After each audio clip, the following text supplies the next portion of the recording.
Goeiemôre, geseëndes en geliefdes van die Allerhoogste.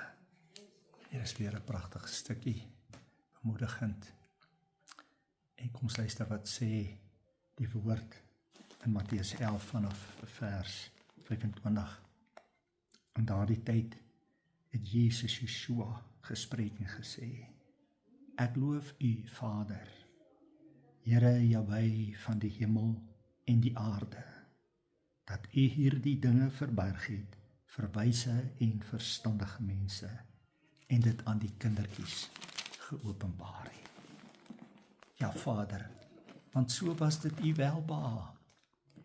Alles is aan my oorgegee, sê Yeshua, deur my Vader, en niemand ken die Seun nie, behalwe die Vader. Ook ken niemand die Vader nie, behalwe die Seun en elkeen aan wie die Seun dit wil openbaar. Kom na my toe, almal wat vermoeid en belas is, en ek sal julle rus gee. Neem my juk op julle en leer van my, want ek is sagmoedig en nederig van hart, en julle sal rus vind vir julle siele. Want my juk is sag en my las is lig. Wat 'n wonderlike woord. Hier is so baie in hierdie gedeelte en dit is so belangrik om tyd daarmee te spandeer. En ek wil jou aanmoedig,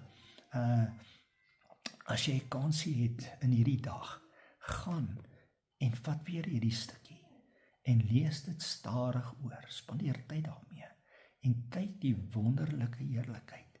Maar wat in my hart gekom het vanmôre, was hierdie stukkie: Kom na my toe, almal wat vermoeid en belas is, en ek sal julle rus gee. Ons kan in die rus van ons Vader ingaan, deur Jesus, na hom toe te kom. Soos daar enige onrustigheid is en iets wat pla, kom na Jesus toe. Saam gaan ek met jou bid vanmôre, en ons vind hierdie bevestiging in Galasiërs 6 vers 2.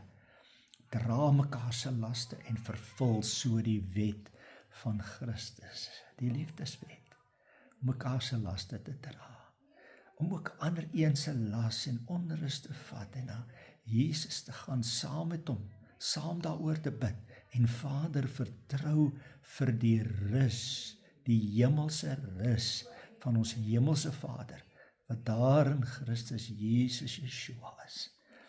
En daarom gaan ons bid hieroor. En dan